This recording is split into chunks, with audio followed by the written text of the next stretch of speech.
सुन रोप्दा चाहिँ यति 3 इन्चको ग्यापमा राख्यो भने चाहिँ साह्रो राम्रो हुन्छ किनभने लास्ट इयर मैले त्यस्तै पाराले रोपेको थिएँ।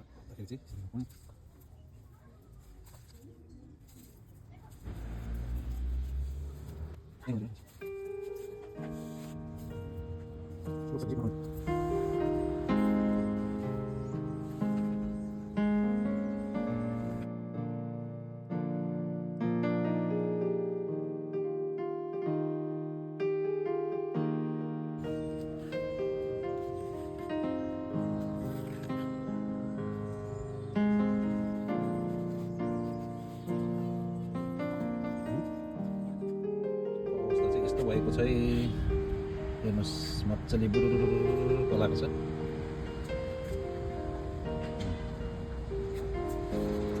सबै पलाएको छ मजाले। मेहनत गऱ्यो भने चाहिँ नपल्ने चाहिँ होइन।